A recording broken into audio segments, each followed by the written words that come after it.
remember sitting way back in the audience as a kid, barely able to see over the seats. I was completely mesmerized by the beautiful ballerinas I saw on stage. Their elegant arabesques, beautiful port-de-bras, pretty lines, and graceful movements. It was truly mesmerizing. And that was the moment I truly identified as a ballet dancer. I wanted to be one of those ballet dancers I saw on stage. And deep down, I knew that this was my passion, what I wanted to do for the rest of my life. And so, I trained, and trained.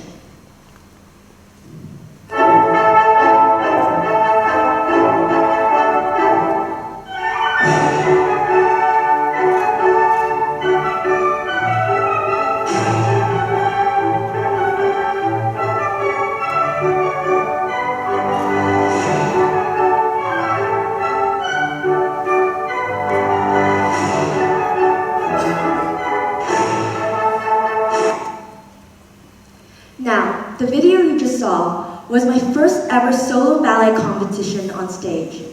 I was 11 years old back then, and it may not look like it, but I was so nervous. I remember backstage my hands were shaking and trembling, my chest was beating really quickly, and all I could think of was what could have gone wrong on stage. And it kind of did. I missed one of my turns, and I didn't hold my ending pose for long enough. And instead of feeling proud that I even had the courage to go up on stage, I went home replaying every mistake, every flaw I did. And although I did receive a gold medal for that performance, I was not pleased with my performance at all. Instead, I focused on negatives, which were my mistakes. And as I continued competing throughout the years, this feeling never really left me. Every performance felt like a test. If it wasn't 100% perfect, then it was a failure.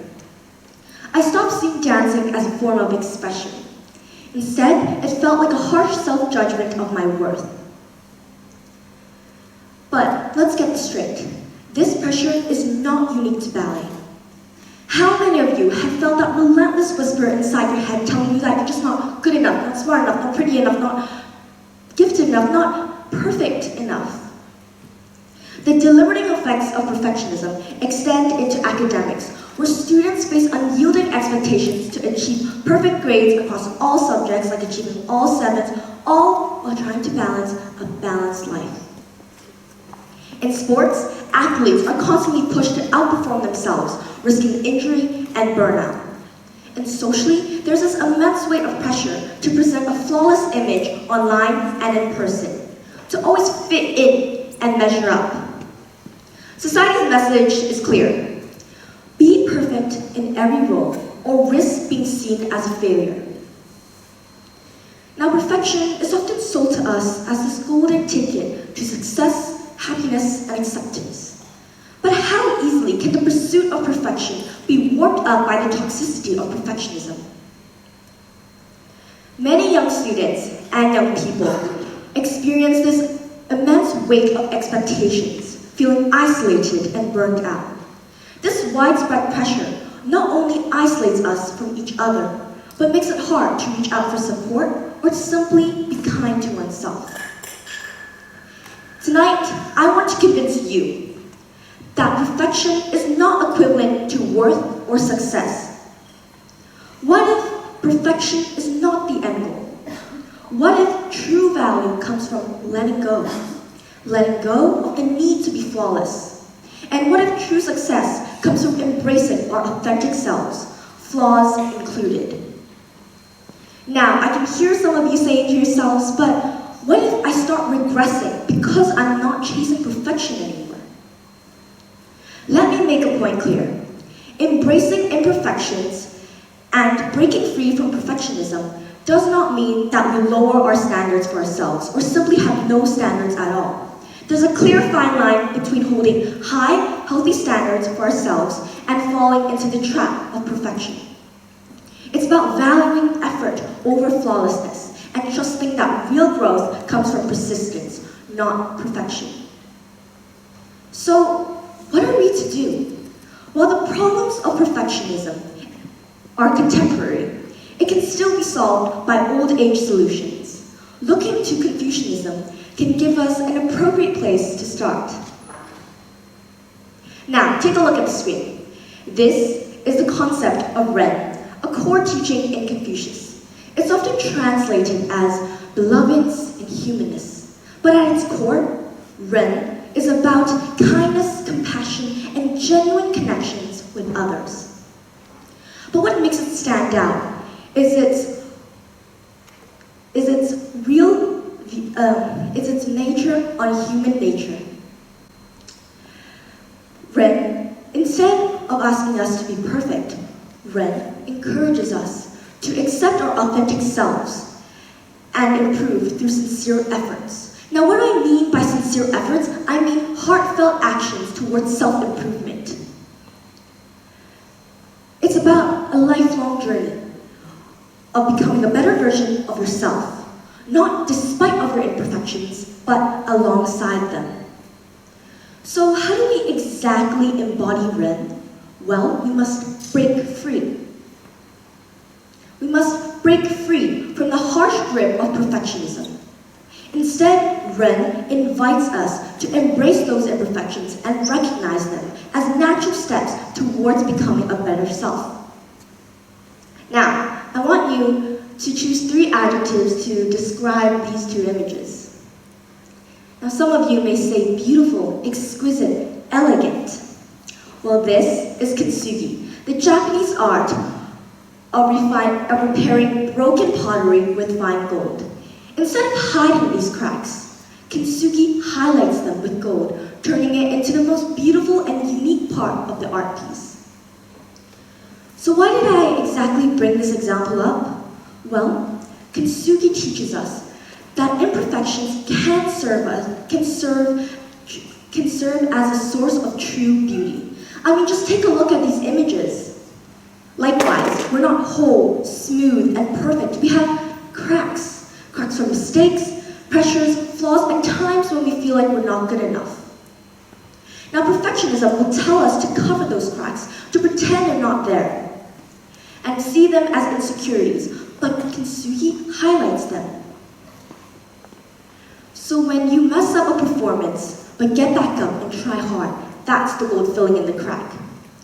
Every time you lose a game, but tweak or change your strategy and do it better next time, that's the gold filling in the crack. Every time you get a question wrong on a test, but study hard and tackle it the next time, that's the gold filling in the crack. The pottery is not valuable because it's not broken. It's valuable because it was broken, and somebody believed in it was worth repairing.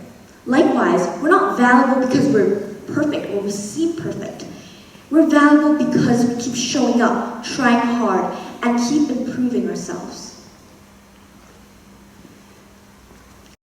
So, now the concept of Ren and Kintsugi are easier said than practiced. But how do we exactly break free from perfectionism? Well, we have to start by shifting our mindsets and rewriting our narratives. But what does shifting our mindsets really look like? Well, in ballet, it's knowing that one bad performance does not make you a bad dancer. It shows you what you need to improve on and work hard the next time. In sports, it's about not letting one bad game ruin your confidence, and instead, it shows you what you need to do to improve your technique or strategy. In academics, it's about knowing your strengths and weaknesses and focus on how do you improve on the next test. It's always about improving yourselves. So,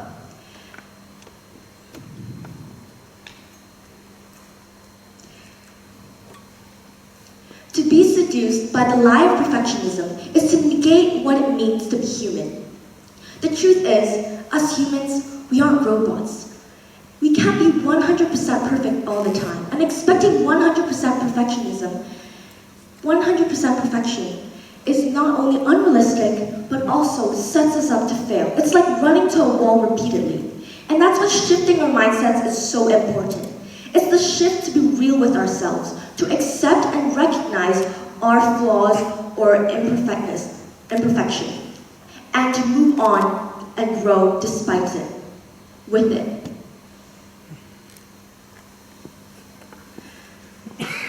In my own journey, I've benefited from redefining success by focusing on how my supposed imperfections can serve as measures for improvement.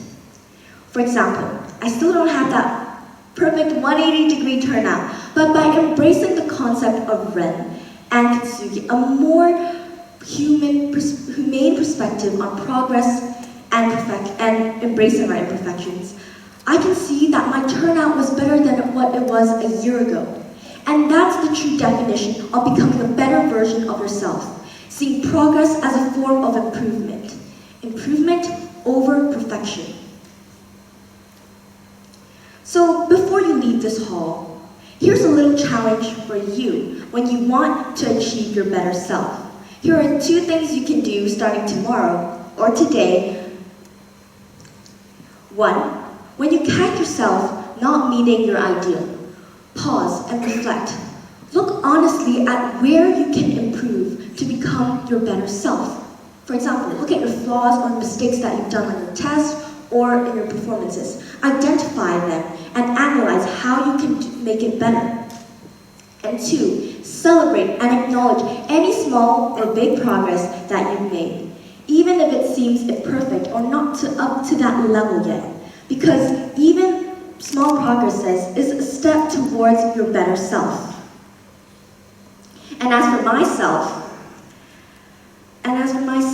I've benefited from these strategies, and I felt that little girl peering over the theater seats begin dancing in me once again. The path is not easy, I'll admit it. But keep growing, face it, and trust it. Thank you.